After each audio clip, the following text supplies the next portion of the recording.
Sir YCP party ఎవరైతే ఉన్నారో ముఖ్య నాయకులందరి మీద అక్రమ కేసులు బనాయిస్తారని చెప్పి వైసీపీ ఆరోపిస్తుంది. ఈరోజు పేరు నాని కానీ అంబటి రాంబాబు గారు కానీ బొత్స సత్యనారాయణ ప్రెస్ మీట్ పెట్టి మరీ ఆరోపిస్తున్నారు. ఏం చెప్తారు దీనికి? ఎవరైతే జగన్మోహన్ రెడ్డికి చుట్టూ కోటరిగా ఉంటారో పార్టీలో ముఖ్య నాయకులు ఉన్నారో ఆ ముఖ్య నాయకులనే టార్గెట్ చేసి అక్రమ కేసులు బనాయిస్తున్నారు, బెదిరిస్తున్నారు అని చెప్పి ప్రధాన ఆరోపణ. ఏం చెప్తారు? శ్రీనివాసరెడ్డి గారు కానీ, ధనంజయ రెడ్డి గారు కానీ, మరి ఇంకో రెడ్డి గారు కానీ, కర్ణాటకలో అరెస్ట్ అయిన ఆయన కానీ, వీళ్ళ మీద జనార్దన్ రెడ్డి అదే కాదండి, కర్ణాటకలో మొన్న ఈఎంపీ గోవిందప్ప గారు కానీ, వీళ్ళందరి మీద వీళ్ళు ఏమన్నా ఇన్నోసెంట్సా, అమాయకులా, అన్ఎడ్యుకేటెడ్సా? నిన్నటిదాకా ఎంత అత్యున్నతమైన పదవులు అనుభవించారు. వీళ్ళందరూ కూడా బాగా చదువుకున్న ఐఏఎస్లు ఐపీఎస్లు రేంజ్, అవునా? వాళ్ళు మామూలు వాళ్ళు కాదు, వాళ్ళు అనేక సంవత్సరాలుగా అదే వైఎస్ ఫ్యామిలీకి ఊడిగం చేస్తున్నవాళ్ళు, వాళ్ళు నమ్మిన వాళ్ళు, వాళ్ళ రైట్ హ్యాండ్స్. నిజంగానే వాళ్ళని అరెస్ట్ చేయటం అంటే ఒక ఐఏఎస్ కానీ ఒక రిటైర్ ఐఏఎస్ని కానీ అరెస్ట్ చేయడం కుదురుద్దా? Without FIR, without evidence, the FIR is not filed in the CBI, in the court, in the CID also, police station also. అవునా కదా? Evidence is there, the police has filed the case, CID has do the enquiry, then the enquiry. దాని నిమిత్తమే ఇంటికి ఆఫీస్కి పిలిచారు. ఏంటని what is what అని అడిగారు. కొన్ని సాక్ష్యాధారాలు దొరికినాయి, దీని గురించి మీ ఎక్స్ప్లెనేషన్ ఏంటన్నారు. మేము ఎందుకు అరెస్ట్ చేయకూడదో చెప్పండి అన్నారు. అన్ని అవకాశాలు ఇచ్చారు. అవునా? కోర్టు కూడా వాళ్ళని అరెస్ట్ చేయడం మాకు అభ్యంతరం లేదు అన్న తర్వాతే supreme court, then the CID has arrested to that both of persons also. Enquiry is there. ఏమవుద్ది? ఎంక్వైరీ చేస్తారు. డబ్బు లేనోడు కేసా? నీది నాది కాదు కదా. వెంటనే ఉరిశిక్ష ఇంకోటో లేదా 5 ఏళ్ళు 6 ఏళ్ళు అయిటాకి 15 ఏళ్ళు జరిగింది గాలి జనార్దన్ రెడ్డి గారి కానీ ఈ కానీ కేసులు. ఇప్పుడు 10 ఏళ్ళు అయిపోయింది, 6 ఏళ్ళు 7 ఏళ్ళు అయిపోయింది.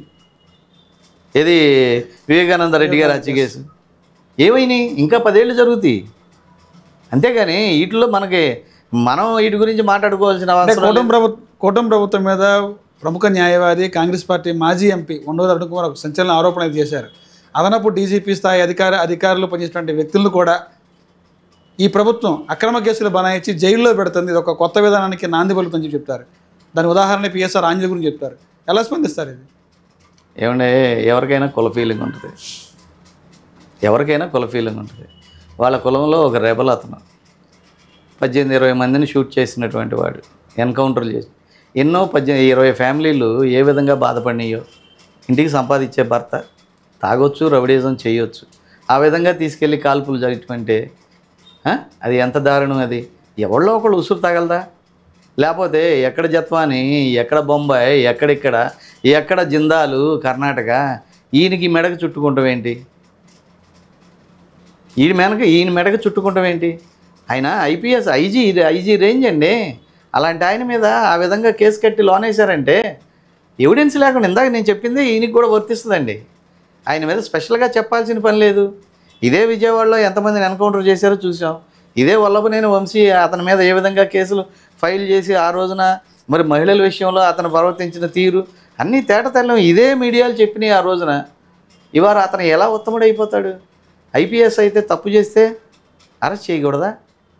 కంటెంప్ట్ ఆఫ్ ద కోర్టు కింద శ్రీమతి ఇందిరాగాంధీని అరెస్ట్ చేశారా? బీహార్ ముఖ్యమంత్రి లల్లూ ప్రసాద్ యాదవ్ని అరెస్ట్ చేసి 20 సంవత్సరాలు జైలు వేశారా? పప్పు యాదవ్ ఎక్కడున్నారు? అట్లాగే హర్యానా ముఖ్యమంత్రి ఎక్కడున్నాడు? అట్లాగే మన జార్ఖండ్ చూడండి, జార్ఖండ్లో శిబు సోరెన్ చూడండి. నేను ఇవన్నీ ఉదాహరణలు చెప్పాలా? తెలియదా ఈయనకి? జగమెరిగిన బ్రాహ్మణుడవే నువ్వు. ఏదో నీ మాటలు బాగున్నాయి, ఉచ్చారణ బాగుంటుంది, మరో చాగంటి కోటేశ్వరరావు లాగా మాట్లాడుతున్నావులే అనుకుంటే 2 రోజులు 3 అని చెప్తే ఎవరు నమ్ముతారయ్యా? ఉండవల్లి అరుణ్ కుమార్, ఆలోచించు. వాస్తవాలు మాట్లాడు, వాస్తవాలకు దగ్గరగా మాట్లాడు.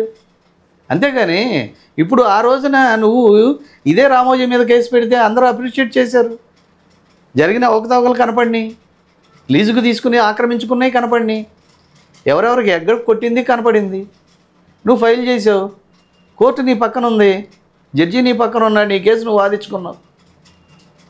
అది నీకు రాష్ట్రంలోనే హీరోయిజంగా నిలిపింది అది అని చెప్పి ఇన్ని కేసుల్లో ఈ ఎవిడెన్స్తో అరెస్ట్ అయిన ఇలాంటి వాళ్ళు కూడా సపోర్ట్ చేస్తే మీ విలువలు మీరు పోగొట్టుకుంటాం తప్ప ఇంకోటి లేదని ఉండవల్లి అరుణ్ కుమార్ గారికి పెద్ద ఆయనకి చెప్తున్నాను. సార్, టీడీపీ జనసేన కూటమి అనేది ప్రజాహితం కోసం ఏర్పడిందంటారా, లేదంటే రాజకీయ అవసరాల కోసం ఏర్పడిందండి? పవన్ కళ్యాణ్కి రాజకీయ అవసరం ఏముంది?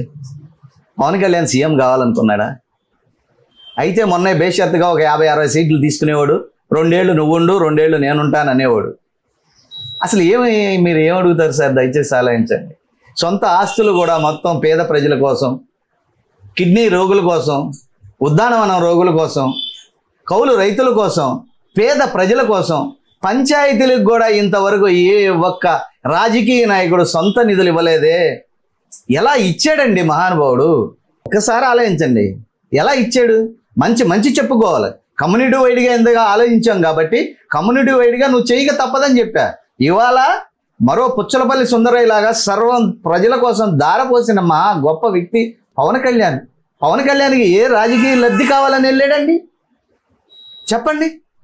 ఏ ఎమ్మెల్యే దగ్గర ఇప్పుడు నుంచున్న 21 మంది ఎమ్మెల్యేల దగ్గర ఎవరి దగ్గర రూపాయి తీసుకున్నాడో చెప్పండి. చెప్పండి సార్. ఒక్కసారి ప్యాకేజీ అన్నారు. ప్యాకేజీ మరి నువ్వు అధికారంలో ఉన్నావు కదా, గౌరవనీయులైన జగన్మోహన్ రెడ్డి గారు. ఆయన అధికారంలో ఉన్నప్పుడు ఇదే సిఐడి నీ చేతిలో ఉంది, సిబిఐ నీ చేతిలో ఉంది, ఈడీ నీ చేతిలో ఉంది, మోడీ నీ చేతిలో ఉన్నాడే. ఎందుకని ప్యాకేజీని బయటికి తీయలేకపోయావు? Our honourable ex CM Jaganmohan Reddy, please try to tell me, ఎందుకని తీయలేకపోయావు? He has not there the any other allegations on the Pawan Kalyan sir. He is the sincere person. కాకపోతే ఏంటంటే అడ్మినిస్ట్రేషన్లోకి కొత్తగా వచ్చాడు, ఆయనకి టైం ఇస్తున్నారు. ఆ టైంలోపే గ్రేట్ ఐఏఎస్ ఐపీఎస్లను వేసుకుని ఆయన చేసేటటువంటి తీరు ఎవడండి ఇంతవరకు ఆంధ్రప్రదేశ్లో ఉన్నటువంటి ఏ ఎమ్మెల్యే కానీ మంత్రి కానీ గిన్నీస్ బుక్ ఆఫ్ రికార్డ్స్లోకి వెళ్ళినటువంటి వాడు ఉన్నాడా? చెప్పండి మీరే. సార్, భవిష్యత్తులో జనసేన పార్టీ అనేది బీజేపీలో విలీనం అవుతుందని చెప్పి కొంత ప్రచారం నడుస్తుంది. ఎలా స్పందిస్తారు? నిజంగా భవిష్యత్తులో జనసేన పార్టీ బీజేపీలో మెర్జ్ అవుద్దా? ఈ ఊహాగానాలకి ఎలా సమాధానం చెప్పగలం? గతంలో ఇదే ప్రజారాజ్యం పార్టీని అన్న పవన్ కళ్యాణ్ కాంగ్రెస్లో విలీనం చేస్తే, చిరంజీవి గారు ఇదే చిరంజీవి గారు విలీనం చేస్తే ఇదే పవన్ కళ్యాణ్ గారు ఏమన్నారు? అన్నతో కూడా మాట్లాడలా, ఇదే కాంగ్రెస్ వాళ్ళని పంచెలోడ తీసి కొడతానన్నాడు. ఇవాళ ఈయన ఏం చేస్తారు రేపొద్దున ప్రజలు? ఈయన మాట అంటే మాట మీద కమిట్ అయ్యే మనిషి పవన్ కళ్యాణ్. అలాంటిది జరుగుద్దని ఎవరూ ఊహించొద్దండి. ఇవాళ మీరు ముఖ్యంగా చెప్తున్నానండి, మీరు పార్టీ గురించి అన్నారు కాబట్టి ఇవాళ గ్లాసు ప్రతి ఇంట్లోకి వెళ్ళిపోయింది. పొద్దున్నే అదే గ్లాస్తో టీ తాగుతాం, భోంచేసేటప్పుడు మంచినీళ్ళు తాగుతాం. నువ్వు నేను మందు కొట్టేటప్పుడు క్వార్టర్ తెచ్చుకుని 2 గ్లాసులు తీసుకో అని చెప్పి అదే గ్లాస్తో మందు తాగుతున్నాం ఇవాళ. అవునంటారా కాదన్నటారా? వాస్తవం. It is the every person has used the glass. Edit అయిపోయారు గ్లాస్కి. జనసేన నాయకులు మాత్రం ఈ గ్లాసుని ప్రతి ఇంటికి తీసుకెళ్లారంటాం తప్పండి. కేవలం ఒకే ఒక్కడ పవన్ కళ్యాణ్ తీసుకెళ్ళాడు. జనసేన నాయకులు ఇంత చైతన్యవంతమైన విజయవాడలో జనసేన నాయకులు ఉన్నారండి. ఎవరింటికన్నా వెళ్తున్నారండి? పెళ్ళికి పేరంటానికి వెళ్ళి హీరోల్లాగా టక్ చేసుకుని మీరెంత, మీ రాజకీయ ఆయుష్ ఎంతమంది ఇంతకుముందు పుట్టారు పోయారు. ఇవాళ పార్టీని ఎందుకు ప్రజల్లోకి తీసుకెళ్ళరు? మీ సింబల్ వెళ్ళిపోయిందే, మీరు వెళ్ళలేకపోతున్నారా? ఇవన్నీ జనసేన ఇంటెలిజెన్స్ గమనించొద్దండి. కోటరీగా ఏర్పడిపోయి ఎవరిని వెళ్ళనీయకోకుండా ఆ విధంగా చేయటం ఎంతవరకు సమంజసం అండి?